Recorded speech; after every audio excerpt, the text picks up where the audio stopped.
Hi, I want to take some time today to show you how I produced this abstract of some windmills that I had painted using Corel Painter 12. What you can see here is actually a combination of several layers, and I'll take you through each step so you'll see how it went. Let me get this one out of the way first.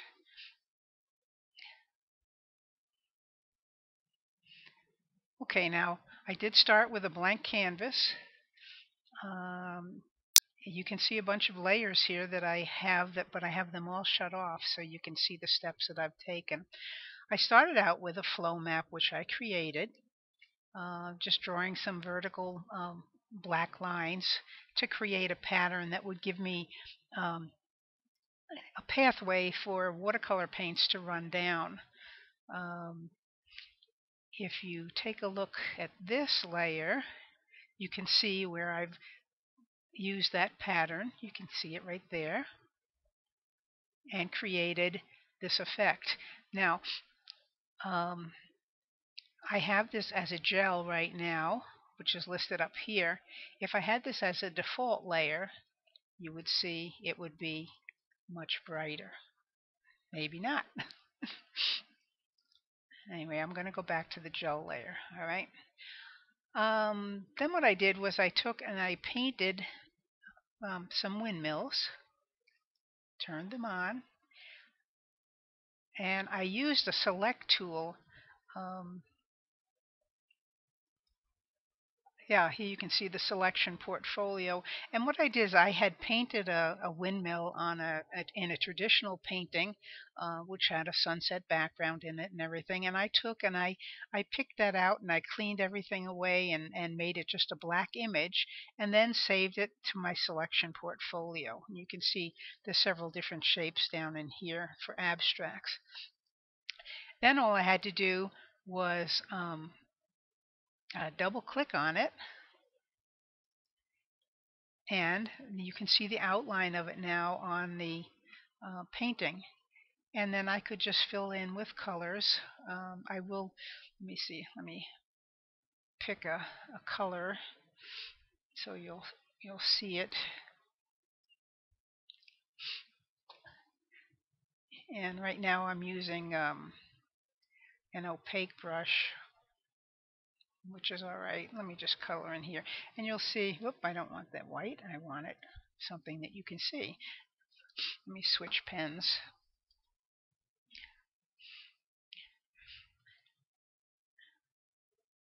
All right, but because it's a gel layer,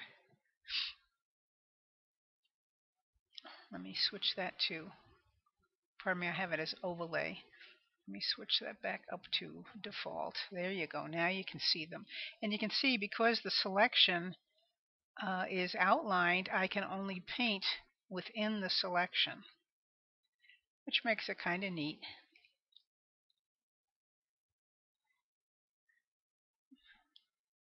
I do have an option of painting outside of it. Let me see if I can bring this over for you. I'm getting a little crowded in here, but here on the navigator, if I click here, tell it draw mode, paint outside, I could paint out here now. All right, but I'll change the color. I cannot paint inside now. All right.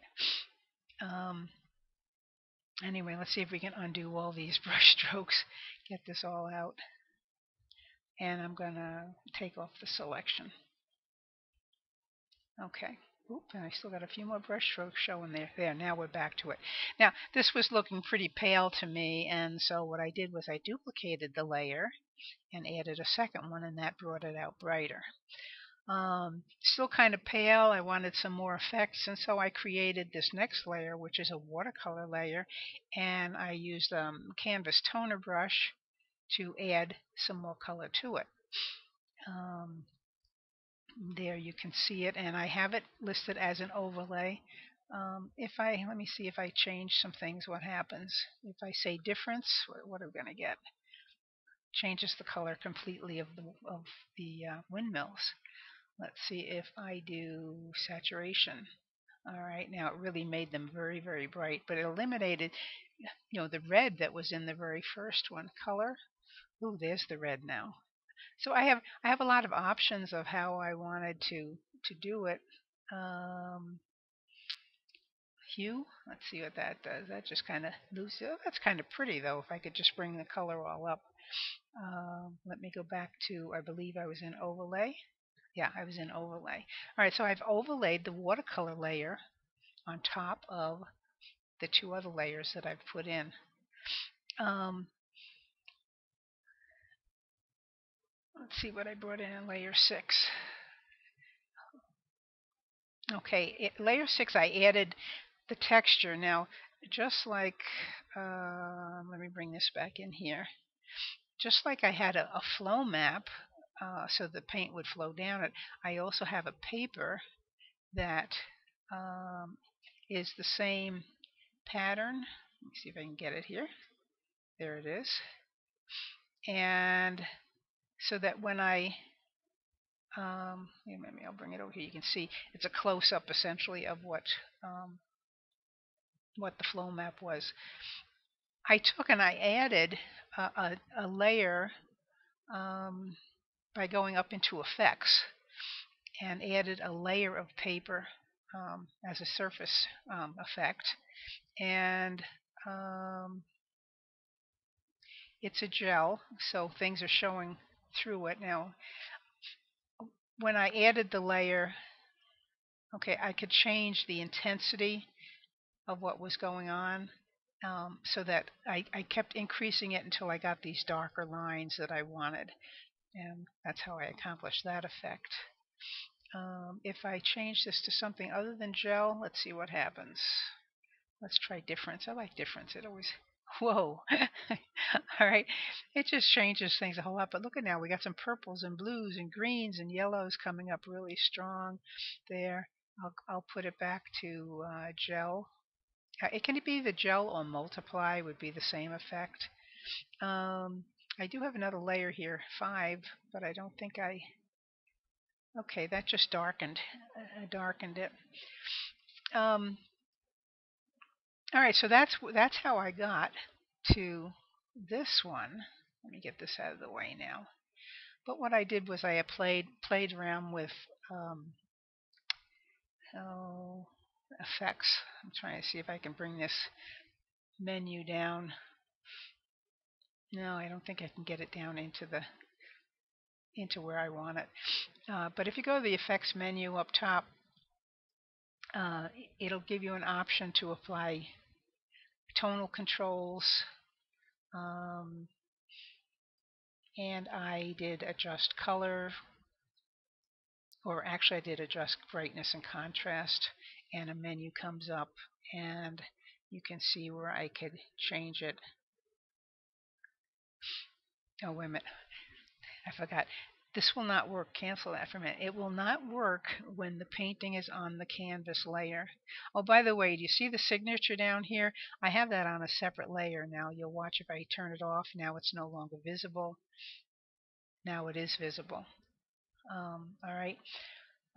That's the advantage of layers. You can have them on or off, and gives you an opportunity to really see what you're looking at. But anyway, get back to this canvas thing. And what I'm going to have to do is bring this up off of the canvas layer. So I'm going to select it all, and you can see the marching ants going around the edge. And I'm going to tell it to float. And what it did then was it moved it up top. I do want the signature behind, or on top of, pardon me, on top of that layer. So I'll move it up. So we can move layers around too. All right, I'm going to go back here now, and I'm going to go back into effects and tonal control, and I'm going to do brightness and contrast. I'll move this down here so you can see better. And I can change all sorts of things there. Whoa, a little bit too strong. So, you have a lot of control there. Let's cancel that so it goes back. If I went into, I talked about, let's go back to tonal control. I can adjust colors if I wanted to um, change. I can shift the hue. Well, that's kind of pretty, isn't it? I can change the saturation. I can change the value. And I think if this is up here and I change that value all the way down to there, it's just so neat how you can change these all effects. I'm going to reset it to where I was, but I definitely like that hue, that shift. I don't like the saturation down, but anyway, it just you can have fun and play with it however you want.